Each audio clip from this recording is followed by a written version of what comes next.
पहिल्या सुरतेच्या स्वारीच्या वेळेस शिवाजी महाराजांना प्रत्यक्ष पाहिलेल्या जॉन एस्कोलेटनं शिवाजी महाराजांच्याबद्दल वर्णन केलेलं पत्र एक आज उपलब्ध आहे. तो ईस्ट इंडिया कंपनीचा राजदूत म्हणून सुरतेमध्ये काम करत होता.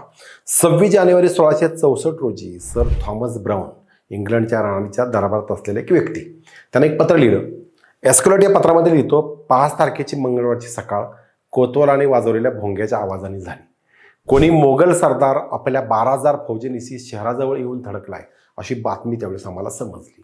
मग नंतर मात्र कळलं तो आलाय.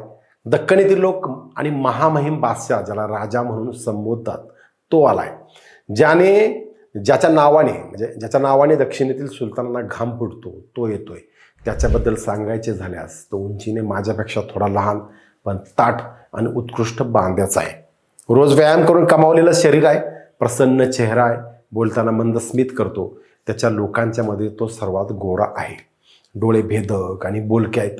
कठोर, शांत, क्रूर, कठोर आहे, शांत आहे, क्रूर आहे, विचारी, दयाळू अशी परस्पर विरोधी विशेषणं त्याला देता येतील असं तो जॉन एस्कोलेट त्याच्यामध्ये म्हणतो. त्याच्या लोकांमध्ये तो अतिशय लोकप्रिय आहे आणि लोक त्यासाठी काहीही करायला तयार होतात.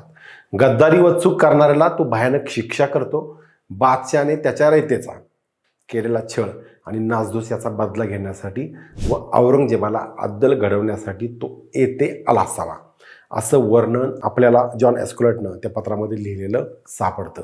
हे वर्णन आहे छत्रपती शिवाजी महाराजांच्याबद्दल. यावरून शिवाजी महाराज कसे होते, त्यांचं वागणं बोलणं कसं होतं याचा आपल्याला अंदाज आल्याशिवाय राहत नाही.